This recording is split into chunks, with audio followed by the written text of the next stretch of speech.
We are starting this analysis in Scottsdale, Arizona, and the date is April 10th, 2001. If you were standing on the street at, say, 8:00 a.m., everything would have looked completely normal. This was an idyllic upper-middle-class suburb.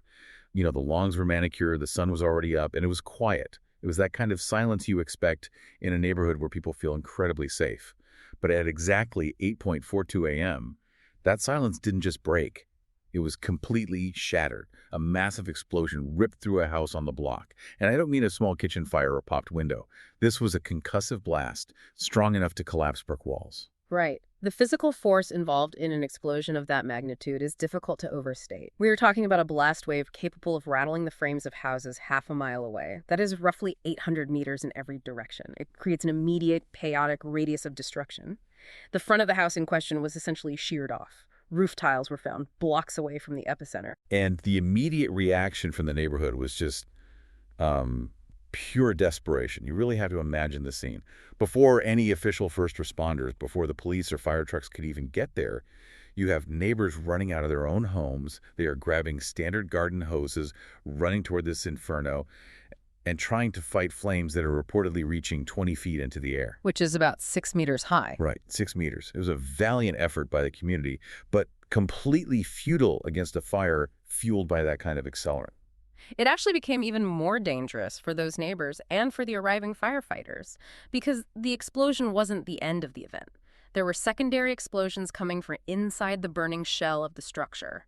Witnesses reported very distinct popping sounds. At the time, the first responders were actually kept back because they initially believed they were taking fire. It sounded like a shootout was occurring inside the burning home. Yeah, and it turns out, upon later investigation, that those sounds were likely rifle ammunition cooking off in the intense heat, or perhaps paint cans exploding under the immense pressure.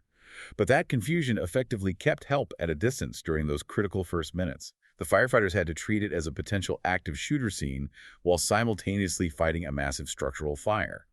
Once the fire was suppressed enough to safely enter, the discovery was made. Inside the burned-out shell, investigators found 3 bodies. They were found in bed, a woman and 2 children. This is the precise moment the investigation shifted immediately from an accident inquiry to a homicide investigation.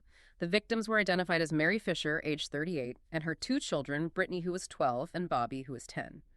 But amidst the discovery of the bodies, there was a glaring anomaly at the scene. The father was missing from the residence. Robert William Fisher. He was nowhere to be found. And as the fire investigators sifted through the rubble looking for the source of that massive blast, they found the cause. This was not a faulty appliance. This wasn't a terrible mistake. The gas line from the furnace had been physically pulled out. This is an intentional act designed to level the home. Precisely. And that leads us to the core of what we are analyzing today. We are examining the life, the psychology, and the disappearance of Robert William Fisher. The objective is to understand how a man goes from being a suburban father working in the medical field to a fugitive on the FBI's 10 most wanted list. We need to analyze the pathology that leads to this kind of total annihilation of one's own family. To really understand Robert Fisher in 2001, we have to go back to the beginning. Yeah. We need to look at the foundation of his personality. He was born in Brooklyn, New York on April 13, 1961. He was the son of William Fisher, who was a banker, and Jan Howell. He also had 2 sisters. The early years seem relatively standard on paper until 1976. This appears to be the pivotal year in his psychological development. Robert was 15 years old, and his parents divorced. By all accounts, this was not an amicable separation. It was a turbulent, high-conflict split. Following the divorce, Robert and his sisters moved across the country to Arizona with their father. They attended Saguaro High School in Tucson. And people who knew him back then described him as being incredibly bitter about the divorce. It wasn't just the typical sadness of a teenager whose parents were splitting up. It was a deep-seated resentment. He firmly believed his life would have been completely different, better or more successful if his mother hadn't left. He constructed a narrative where she was the villain who ruined his potential. That resentment is a key metric in understanding his future relationships with women. It forms a psychological narrative of abandonment that he carried directly into adulthood. But there is another dynamic here that is arguably more important forensically.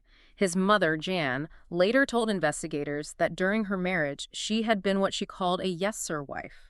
She was entirely subservient. She did not stand up to Robert's father. Wow, okay. Yes. She observed, with significant alarm later in life, that Robert began replicating this exact dynamic in his own adulthood. He equated that level of control with masculinity.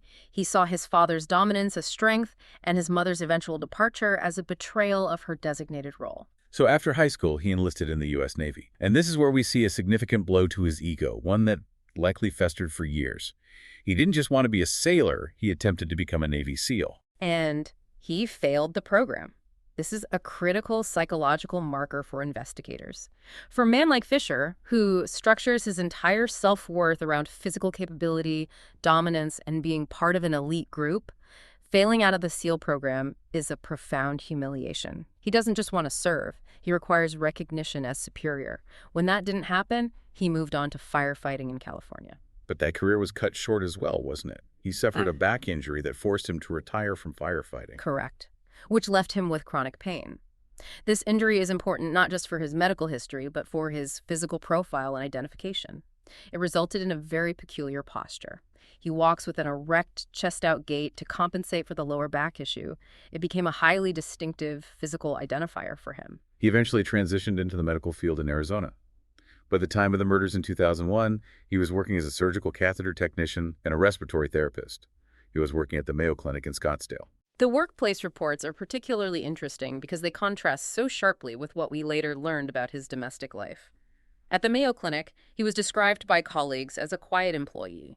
He was seen as a very good worker. He wasn't causing scenes in the hallway or getting into altercations with doctors. He masked the internal volatility very well in professional settings. This suggests he had the cognitive ability to control his behavior when he felt he was being watched or evaluated by peers. That makes the shift to his domestic life even more jarring. Let's move to that, where the mask completely came off. He married Mary Cooper in 1987, and to the outside world they looked like a standard church-going family. He projected this image of an outdoorsman, a hunter, strong provider, but the reality inside the home was starkly different. It was essentially described as a prison. Fisher is categorized by those who knew the reality of the marriage as a cruel and distant control freak.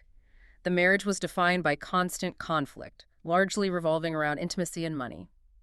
Mary actually took a job that she explicitly referred to her friends as her security fund. That terminology is highly indicative of the environment. She wasn't just saving for a rainy day. She was structurally preparing for a way out long before the final escalation. There's an incident involving a garden hose that I think really illustrates his need for dominance. It sounds petty at first, but when you look at the context, it's just disturbing. He once turned a high-pressure garden hose on Mary simply because he felt she had spoken out of turn. He sprayed her down. It was purely about humiliation. From a behavioral analysis standpoint, it is not just humiliation, it is conditioning. He was training her to be silent. He was physically asserting that he had the right to punish her for verbal disagreements. And this control extended strictly to the physical environment of the house itself. We have verified reports that Fisher would not allow the walls of their home to be painted any color other than white. It's like a total erasure of personality. He wanted a blank canvas. Exactly. Very few pictures were allowed on the walls. There is a specific detail regarding quilts that highlights this. Mary's mother made these special handmade quilts for the family. Fisher strictly forbade Mary from hanging them up. She was forced to store them in a closet, completely hidden away, and he would periodically harass her about them, asking if it was time to get rid of this stuff. He required a sterile environment that he controlled completely.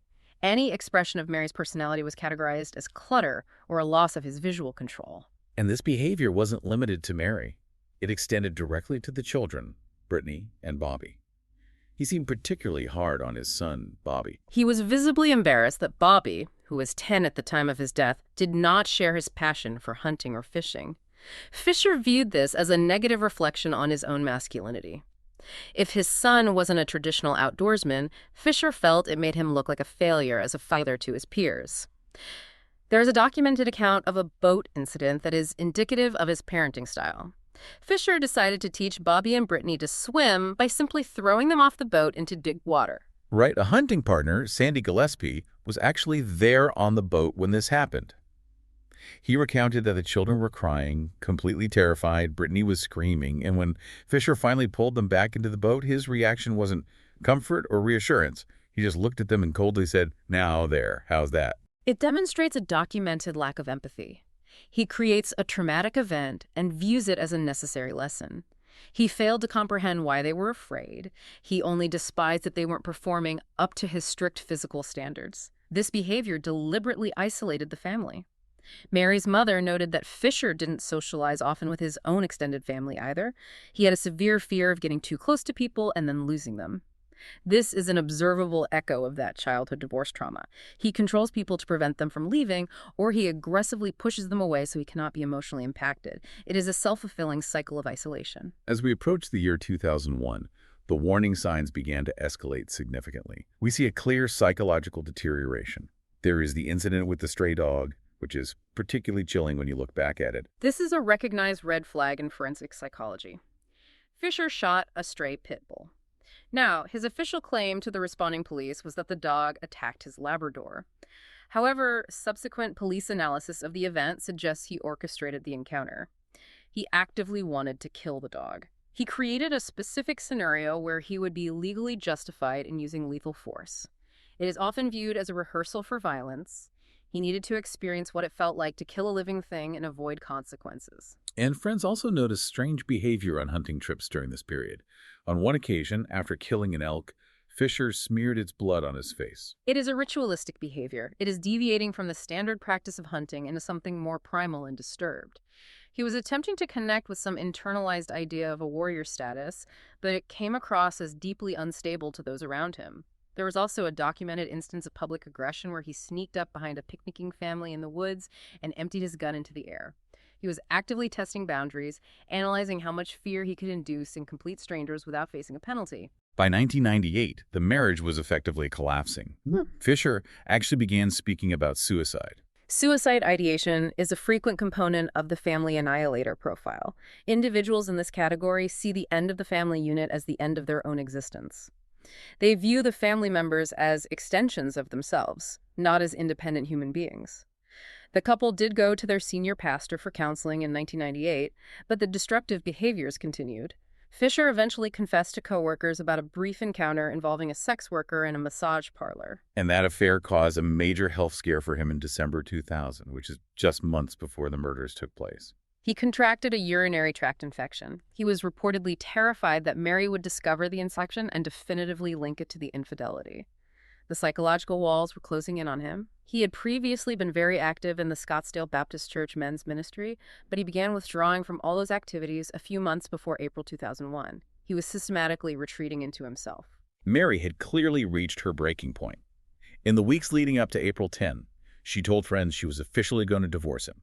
She had the ultimatum ready. Fisher's verbal response to this situation is critical for the timeline. He told a hunting companion he was renewing his commitment to his faith because he could not live without his family. In clinical hindsight, behavioral experts interpret this not as a statement of love or devotion, but as a direct threat.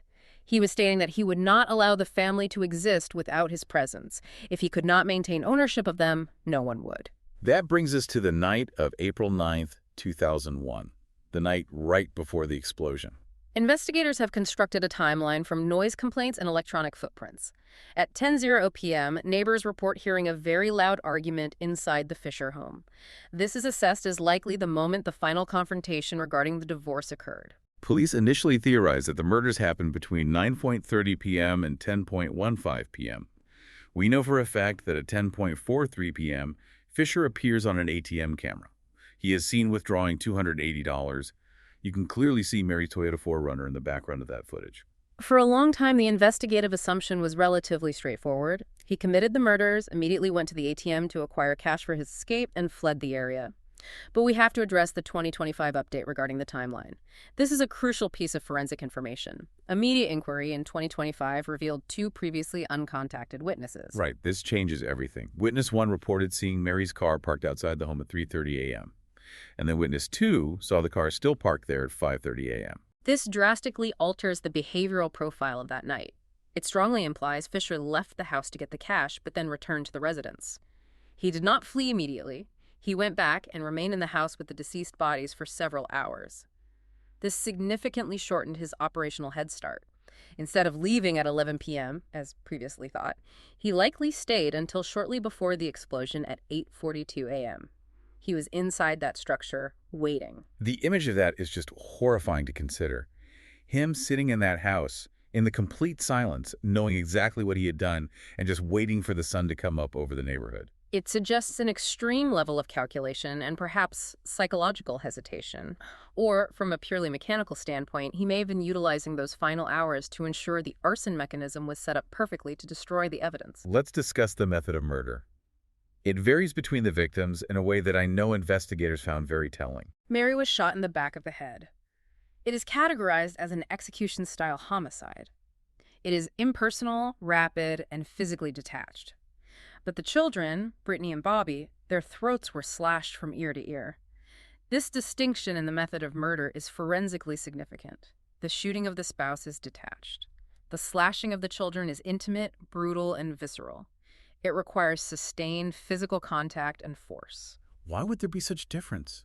Why shoot his wife but use a blade on his own kids? The prevailing psychological theory is that he was actively projecting his own childhood trauma onto the children. He genuinely believed he was saving them from the emotional pain of a divorce. In his distorted reality, killing them was an act of mercy compared to forcing them to live in a broken home as he felt he had. It is a supreme act of clinical narcissism. He didn't want them to grow up damaged like him, so he terminated their lives. With Mary, the motive was likely pure rage or simply the mechanical removal of the primary obstacle to his control. And then we have the arson. He deliberately pulled the gas line, but he didn't just light a match and run out the door. He meticulously constructed a delay mechanism. He lit a candle and placed it in a specific geographic location in the house where the accumulating natural gas would eventually descend to meet the flame. It was a calculated, slow-burning fuse. Designed entirely to give him time to get away. Exactly. The explosion serves multiple purposes. It destroys physical evidence, it obscures the exact time of death of the victims, and ideally, for his plan, it might lead police to conclude he had died in the fire alongside his family. He intended to obliterate the scene entirely. He wanted to wipe the slate completely clean. The investigation obviously began immediately once the fire was out. Fisher was named a person of interest on April 14, 2001, but he was already long gone. The trail went effectively cold until April 20. That is when the last piece of solid physical evidence was located. Mary's Toyota 4Runner was discovered parked in the Tonto National Forest, which is about 100 miles north of Scottsdale. The scene around the car was just bizarre. The family dog, Blue, was actually found outside the car. He was hungry, highly agitated, and hiding under the vehicle. The fact that he transported the dog is a point of analysis. He murdered his entire family but spared the animal, bringing it with him only to subsequently abandon it in the wilderness.